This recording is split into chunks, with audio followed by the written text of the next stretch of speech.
Бәріне сәлем, JavaScript курсының 4-ші сабағына келіп жеттік. Біз бүгін операторларды өтетін боламыз. Операторды қысқаша түсіндіретін болсақ, ол нұсқаулық немесе кодтың автономды болатын ең кіші бөлігі. Операторлар 3 түрлі болады: негізгі операторлар, салыстыру операторы және логикалық операторлар. Негізгі операторларды бастамас бұрын мынадай терминдерге назар аударайық. Оперант немесе аргумент — ол операторға қатысатын элемент.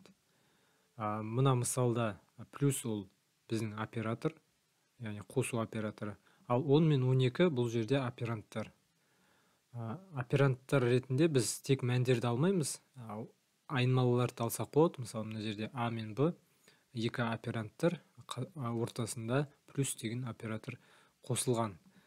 Операнттардың санына байланысты біз операторларды екіге бөле аламыз: бинарлы және унарлы. Ағылшынша binary and unary дегенді естіген боларсыздар. Мен бұны жеке немесе көпше деп аудардым. Егер аудармам қате болса, комментарий жазыңыздар, себебі мен аудармашы емеспін, өзім түсінген бойынша аударатын боламын. Міне бинарлыға мысал келтірсек, ол -2. Бұл жерде минус оператор және ол оның қасында бір ғана оперант бар, сондықтан бұл binary, бинарлы. Екінші мысалда, астыңғы мысалда бұл екі оперант тұр, А мен С, және сондықтан да бұл унарлы болып есептеледі. Осының алдында өткен мына екі мысалда А плюс Б мен 10 плюс 12 бұларда унарлы операторларға саналады. Біз білетін математиканың қосу, азайту, көбейту, бөлу, қалдығын табу, дәрежеге шығару деген сияқты қарапайым операторлары JavaScriptте ол негізгі операторлардың ішіне кіреді. Сонымен әрқайсысын қарап шығайық. Енді қосу ол түсінікті деп ойлаймын. Және қосудың мәнін қарасақ, міне қарапайым біз білетіндей ешқандай қате жоқ. Азайту бұл да жай минуспен жазылады, және көбейту мынандай жұлдызшамен жазылады. Бөлу мынандай слэшпен жазылады. Және қалдығын табу бұл осындай пайызбен жасалынады. Бұл пайызын табу емес, бұл қалдығын табу. Және кей жағдайда модульмен де шатастырып жатады. Бұл модульда емес, бұл пайызда емес, бұл қалдық табу. Яғни бөлгеннен қалдық шығады, соны бізге шығарып тұр. Міне қалдықтың мәні 1. Егер біз 9-ның өзін жазатын болсақ, бұл жерде қалдық 0 болады. Және мысалы қараңыздар, бұның ең бір көп қолданатындардың бір мысалы 2-ке бөліп біз тақ және жұп сандарды анықтай аламыз. 9-ды мысалы 2-ке бөліп қалдығын табатын болсақ 1 шықты, ал егер мысалы 8-ді жазатын болсақ, бұл жерде 0 шықты. Яғни біз 0 шықса ол жұп деген сөз, және 1 шықса ол тақ сан екенін біз анықтаймыз. Және соңғысы дәрежеге шығару. Бұл бізде қос мынандай жұлдызша ретінде қолданады. Бұл деген сөз енді 3 рет көбейту деген сөз ғой. 4 көбейту 4. Әрқайсысын үстіп жазып жатпас үшін міне біз былай 3 деп жаза салдық, және оның дәрежеге шығару мәні 64-ке тең болды. Біз қосу операторын тек сандарға қолданып үйреніп қалғанымыз, бірақ JavaScriptте басқа да программалау тілдерінде біз мәтіндік, яғни жолдық типтерді қосуымызға да болады. Міне мысалды қарасаңыздар, мына жақта қазақша деген бір мәтін бар. Келесі бір мәтінде ол бос орын.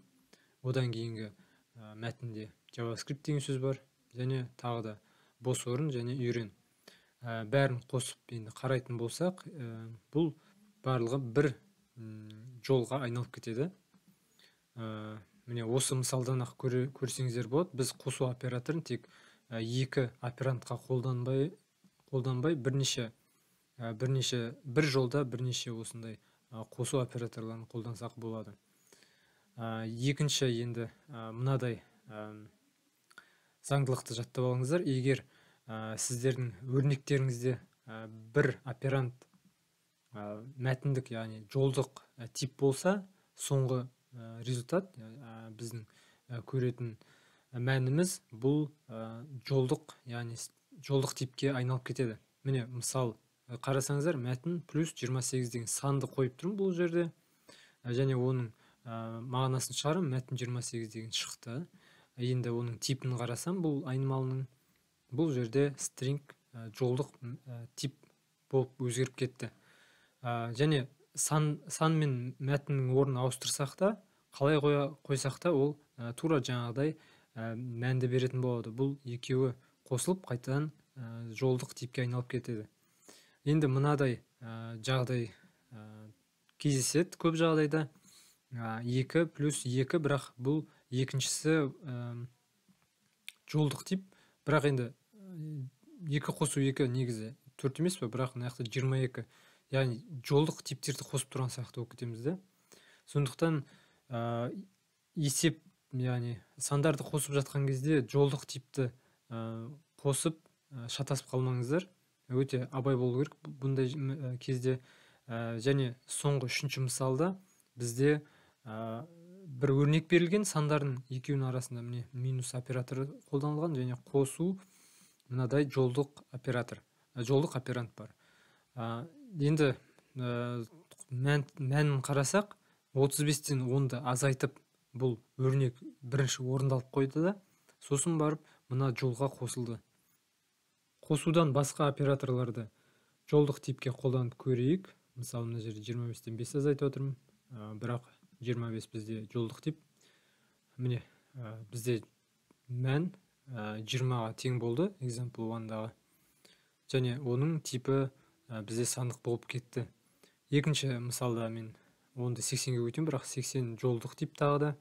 Бұл жерде сандық тип болды соңында. Мәніміз бұл жерде енді бөлуді орындаймын, бұл да нөмірге әкеледі. Сонымен қосу операторынан басқа операторлар санмен жұмыс істейді. Сондықтан бұл жерде тіпті сіздің кейбір операнттарыңыз жолдық тип болса, еш уайымдамай қойса болады. Және соңғы бір мысалды қарайық. Бұл жерде енді бұны осыған дейін де өткенбіз. Егер жолдық типтің ішінде сан емес, жай бір мәтін болса, бұл кезде әрине бізде not a number деп шығарады, бірақ типі әрине сан. Енді бинарлы қосу операторларына мысал келтіріп көрейік. Мына жерде 10 деген сан қойдым, және оның алдына бинарлы қосу операторларын жаздым. Бұл жерде енді number ешқалай өзгерген жоқ, плюс 10, енді ешқандай плюс қойылған жоқ, бірақ жай ғана 10 деген сан екенін көрсетіп тұр. Енді мәтіннің алдына қойсақ не болады екен? Мәтіннің алдына қойдым, және оны типін қарайым, мәнін қарайым. Бұл сандық типке айналып кетті, 25 деген. Сонда біздің бинарлы қосу операторымыз бұл жолдық типті санға айналдырады екен. Енді тағы бір мысал келтірейін. Мына жерде мен екі адамдар және админдар деген екі айнымалы жасадым, және екеуі де мәтіндік тип. Екеуін былай қосатын болсам, қосу операторын, унарлы қосу операторын қолданған кезде 25-10 деген мынадай үлкен сан шықты. Ал егер әрқайсына унарлы плюс операторын жазатын болсам, және екеуін тағы да қосу деп қоятын болсам, онда 35 шықты. Неге 35 шықты? Себебі екеуін унарлы оператор екеуін бірінші санға айналдырып алды, 10 мен 25 деген. Одан кейін барып қосты, сондықтан бізде 35 деген шықты. Енді бұның толық түсіну үшін міне ұзағырақ жаздық. Біз мына адамдар мен админдарды number деген функция арқылы санға айналдырып алдық та, сосын барып қостық. Бірақ бұл ұзақ жазылған, көрдіңіздер ме? Бірақ екеуінің мағынасы, мәні бірдей болып шықты. Яғни плюс деген біздің бинарлы операторымыз number деген функцияны алмастыра алады. Мына мысалдан байқаған боларсыздар, мына унарлы плюс операторы бірінші орындалды. Мына бинарлы плюс операторына дейін мына екі айнымалыны санға айналдырды да, сосын барып қосты. Және осыдан туындайтын сұрақ бізде енді әрбір оператордың приоритеті бар емес пе деген сұраққа келеді. Сонымен кейбір приоритеттерді қарап шығайық. Қазақша оны аударатын болсақ, оператордың басымдылығы.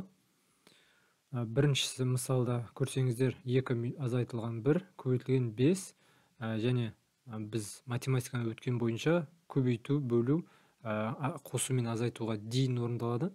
Сондықтан 1 көбейту 5, сосын барып 2-ден азайтамыз. Міне -3 деген жауап шықты. Енді жақшалар приоритетті өзгертеді. Бұл да математика. 2 азайтылған 1 бірінші орындалып, сосын барып 5-ті көбейтеміз, сонымен 5 шықты. Және бірдей басымдық кейбір операторлар, кезек операторлардың басымдылығы бірдей болғандықтан, олар тұрған орны бойынша орындалады. 2 азайтылған 1 орындалады бірінші, -1, сосын қосылған 1 плюс 5, яғни 6 шығады. Барлық приоритеттердің осы жерде мен мысалда айтып кете алмаймын, сондықтан мен сілтеме беріп қоямын. Бұл жерде таблица бар, әрбір операторлардың қайсынан басымырақ екені сол жерде көрсетілген. Математикалық операторлар түсінікті деп ойлаймын. Енді біз көп қолданатын теңдік деген бұл да оператор болып саналады. Осыны толығырақ қарап шығайық. Міне біз А деген айнымалы жасадық, бірақ оны теңестірмедік. Ешқандай мәнге Б-ны 10-ға теңестірдік. Және мен мына жерде 2 теңдікті қолданатым. Қалай істедім? Мен результатқа мынадай өрнек теңестірім. Бұл өрнектің ішінде тағы да мынадай теңдік операторын қолданам. Бұны қалай мен қолданам? Неге оны өрнек жаза аламын? Себебі мына теңдік бұл оператор болғандықтан, ол да бір қандай да бір мәнді өзіне қайтарады. Мысалы, 10 плюс 2 деген оператор, осындай өрнек, бұл мән қайтарады, 12 деген. Сол сияқты теңдікте бұл қандай да бір мән қайтарады. Мысалы, міне А тең Б плюс 10 деген жазайық. Есептеп алайық, 10-ға 10-ды қосамыз 20 болады. А тең 20 болады, яғни мына теңдік 20 деген санды қайтарады. 20-дан 20-дан азайтамыз, 0 болу керек. Міне жақшадағы ішіндегі нәтиже 20 болып тұр. Міне А-ның мәні қазір 20. Және результатымыз бізде 0-ге тең. Енді ары қарай тағы бір теңдіктің тағы бір қасиетін қарайық. Қараңыздар, мен тізбек бойынша тағайындау дегенді жаздым. Яғни example 1, example 2, 3 айнымалыны жасадымда, бәрін бір-біріне теңестіріп, соңында бір өрнекке теңестірдім. 1 қосу 2, 3, яғни мына бәрі 3 болу керек. Сонымен әрқайсысы шынымен 3 болды. Міне түсінікті түрін көрсетейін сіздерге. Example 1 деген 1 плюс 2, яғни example 1-ды бірінші осы өрнекке теңестіріп алдым да, өрнектен мәнін алдым. Example 1 қазір 3-ке тең. Және example 1-ға қалғандарын теңестіріп шығамын. Қалғандары да сол 3-ке тең болады. Екеуінің мәндері әрине бірдей болып шығады. Программа жазған кезде кейбір өрнектерді біз қысқа түрде жаза аламыз. Міне мысал қарастырайық. Let x деген 10-ға тең. X-ті енді оған 30 қосып, өзіне қайтадан теңестіреміз. Яғни 10-ға 30 қосып 40 қыламыз.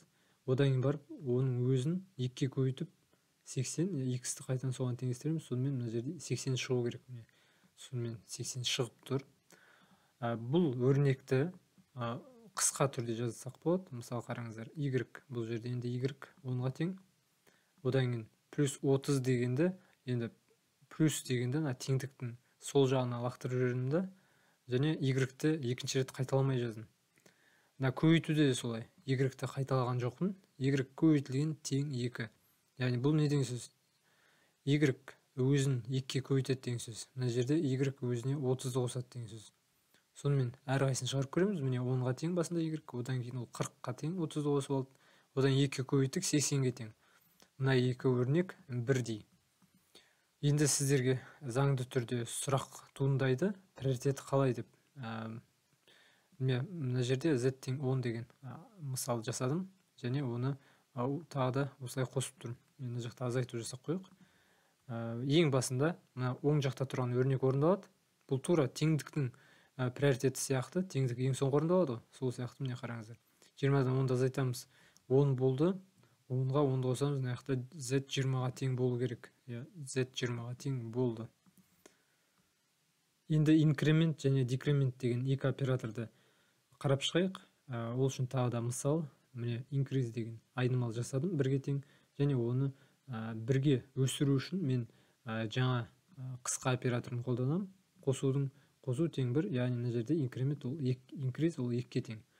Бірақ бұны да тағы қысқартып жазуға болады. Міне increase басында 1-ге тең, одан кейін плюс деген, яғни плюс тең 1-дің орнына плюс деген мынадай өрнекті қолдандым, яғни мынаған тең. Мына өрнек, мына екеуі бірдей. Және біздің increase'іміз 2-ке тең болады. 2-ке тең болып тұр қазір. Және декрементті бірден қарастырайық. Декремент ол тура инкремент сияқты, бірақ азайту, бірге азайтады. 1-ге қоссаң, 1-ге азайтады. Міне decrease деген айнымал жасадым, ол 1-ге тең, және минус деп қойдым да, және консоль лог жасадым, және 0-ге тең болды. Инкремент мен декременттің бір мынадай тағы бір қасиеті бар. Біз санға қолдана алмаймыз. Егер біз санға қолданатын болсақ, міне мынадай қате шығады. Тек біз айнымалыларға қолдана аламыз. Инкремент пен декрементті біз айнымалыға дейін немесе кейін жаза аламыз. Міне постфикс деп аталады, егер айнымалыдан кейін жазылса. Пост. Ал деген префикс ол айнымалыға дейін жазылады. Екеуінің айырмашылықтары бар.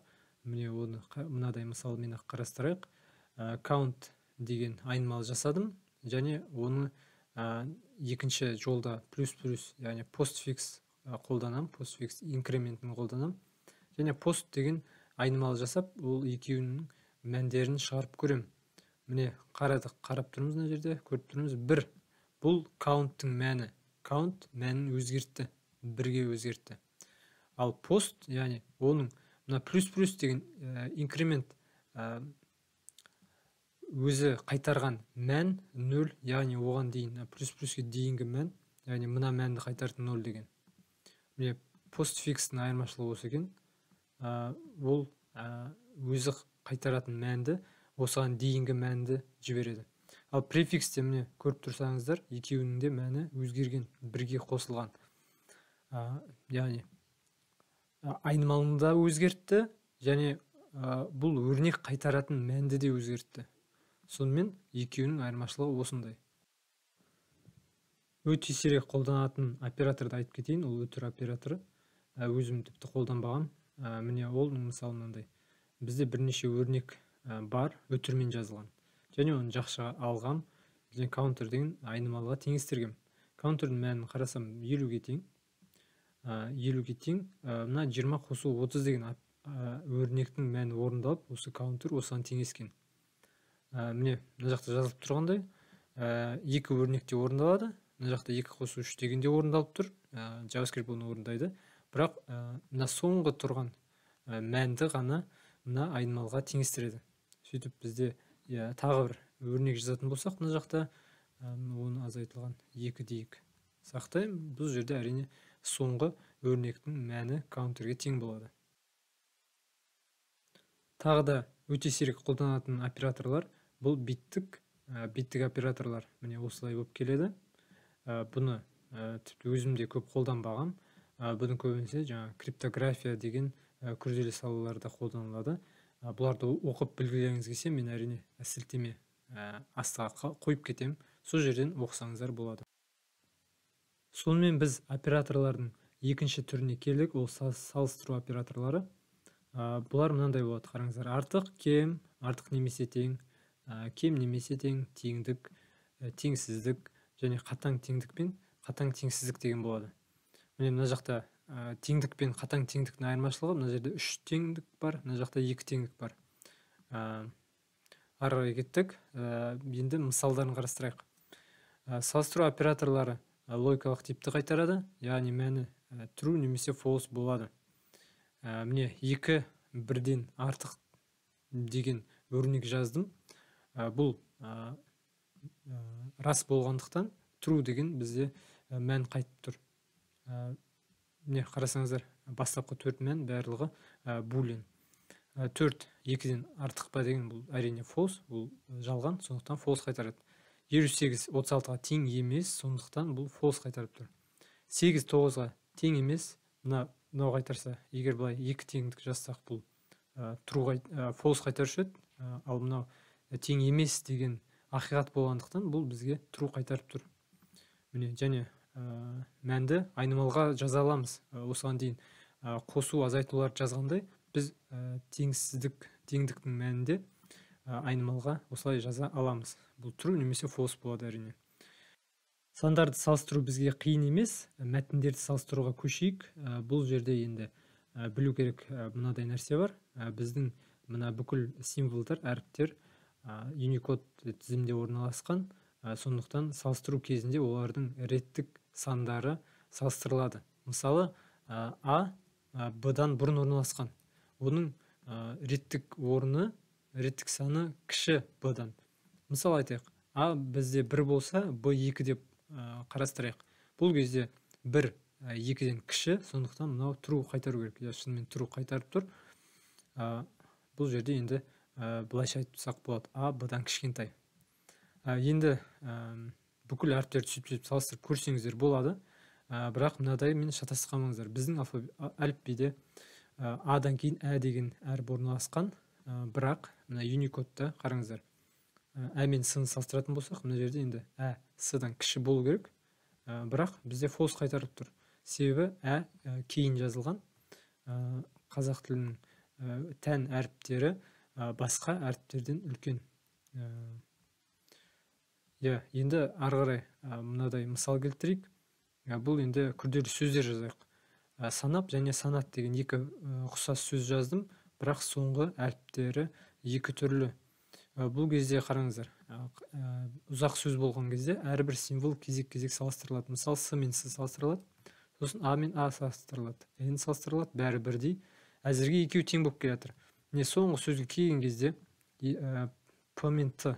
П бұл жерде Т-дан бұрын орналасқан, сондықтан бұл жерде ол Т-дан кішкентай. Бірақ мына жерде артық па деп артық мән тұрғандықтан бұл жерде false қайтарылады. Міне false тұр. Енді мынадай мысал тұр бізде сабақ және сабақтар. Бұлардың бастапқы 4 әріптері ұқсас, бірақ мына сабақ екінші мәтінде бітіп қалады. Бұл кезде енді символдардың санына байланысты ғана салыстыра саламыз. Мысалы, тар деген ұзынырақ қой мынаған қарағанда, сондықтан ол үлкенірек болып саналады.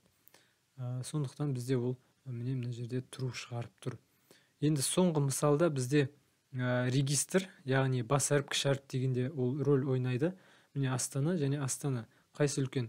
Мынау false болды, яғни мынау бізге кем деген бұл жерде true қайтарады. Себебі бас әріптер біздің таблицада бірінші жазылған, солардан кейін барып кіші әріптер жазылған. Міне мына жақта алгоритм мынадай. Салыстыру операторы алдымен мәтіндердің бірінші таңбалары салыстырылады. Егер бірінші мәтіннің бірінші таңбасы екіншісінің бірінші таңбасына қарағанда үлкен кем болса, онда бірінші мәтін артық немесе кем болып саналады. Салыстыру аяқталады. Бірақ екеуі тең болса, енді ары қарай жалғастырып кетеміз ғой. Онда дәл солай екінші, үшінші таңбалар сөйтіп салыстырып кете береміз. Біреу аяқталғанға дейін жалғасады. Егер мәтін бір уақытта аяқталса, онда олар тең. Ал егер ондай болмаса, ұзын жол үлкенірек болып саналады. Міне осыны жаттап алыңыздар. Енді әртүрлі типтерді салыстыруға көшейік. Міне біз сан мен мәтінді салыстырып жатырмыз. Сондықтан енді салыстыру дұрыс аяқталу үшін біз мәтінді, мына JavaScript мәтінді санға айландырып жібереді екен. Мына жерде міне көріп тұрғандарыңыздай 58 оннан артық true. Ал 7 7-ге тең. Бұл жерде де true қайтарылып тұр. Үшінші және төртінші мысал қараңыздар. Енді бұл жерде біз сан мен boolean типтер салыстырып тұрмыз. Trueге 1 тең ба дейміз. Бұл да true екен. Бұл да рас. 0-ге false тең. Бұл да рас екен. Және 5-ші мысал қараңыздар, өзге типтер салыстыру. Тағы да міне. Енді біз айнымалыларды жасадық қараңыздар. Мынадай бір кішкене бізге түсініксіздеу болуы мүмкін. Мысал, міне айтым А деген 0-ге теңестірдім, айтым Б деген ол 0, яғни жолдық тип. Екеуін booleanге айландырып көрем. Не болады екен? Екеуі екі түрлі қараңыздар. Айтым А деген ол бізде false, айтым Б деген ол true. Себебі естеріңізде болса, 0 деген сан булинг айландырған кезде ол false болады, ал мәтінде бір қандай да бір символ болса, ол бізде true болатын. Не екеуі true мен false екеуі екі түрлі негізі. Булингдік типте екеуі екі түрлі. Бірақ екеуін теңестірсек, қараңыздар, не болды бізде? Ол true шығарды. True шығарды, себебі екеуін былайша айтқанда булингге айландырмайды. Бірінші, екеуін санға айландырып тұр. Екеуін санға айландырсақ, екеуі де 0 ғой. Сондықтан бұл true болып шықты бізде. Сонымен мына жақта мынадай бізге қорытынды келеді. 0 false-ға тең. Мен мына жақта false 0-ге тең деп соны қайталай салдық. Міне осындай болғандықтан шатасып жүрмеңіздер. Жаңа ғана өткен екі теңдік бұл қатаң емес салыстыру. Себебі ол біреуі булин, біреу сан, екіншісі жолдық болса, онда екеуін де санға айландырып алып салыстырады. Ал қатаң салыстыру бұлай типтерді өзгертпейді. Ол ең бірінші типтерді салыстырады, типтері онда келмейтін болса, екі түрлі болса, онда false қайтарады. Міне қараңыздар, жаңа 0 мен false-ты біз тең деп қарастырғанбыз. Енді бұл жолы екеуі тең емес, міне false шығарып тұр. Одан кейін 007 7-ге тең болма деп жаңа екі теңдікте ол true болатын, үш теңдік, яғни қатаң салыстыруда бұл екеуі тең емес, false. Себебі екеуінің типі екі түрлі. Міне 58. Бұл жерде екеуі тең емес, сондықтан бізде ол true қайтарып тұр. Және 0 мен undefined тең емес деп шығарады, міне false. Егер қатаң теңдік болса. Қатаң емес теңдікте қарасаңыздар, 0 мен undefined екеуі тең. Міне қараңыздар, true. Және 0 мен undefined 0-дерді салыстырып көрейік, қараңыздар. 0 мен 0-ді салыстырып көрейік. Бұл енді кішкене адамды шатастыру мүмкін. Өзімде кейде шатасып қалам. Ештеңе етпейді. Міне қараңыздар. 0 мен 0-ді салыстырам. 0 0-ден артық па дейміз. Бұл false деп қайтарып тұр. Тең ба дейміз. Тағы да қате. False. Енді артық па тең ба деп енді екеуін комбинировать етіп тұрық қой. Біз енді бізге ол true қайтарып тұр. Өте қызық бұл. Бұдан енді шатасып қалмаңыздар, жаттап алыңыздар.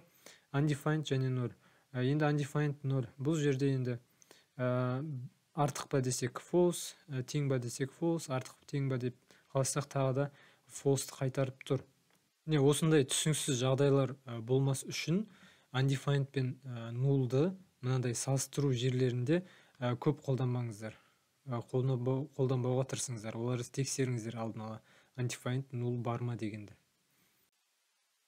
Сонымен біздің 4-ші сабақ аяқталды. Біз бүгін негізгі және салыстыру операторларын өтіп үлгердік, ал логикалық операторды келесі сабақта өтеміз. Өткізіп алмас үшін каналға жазылып, колокольчикті басыңыздар.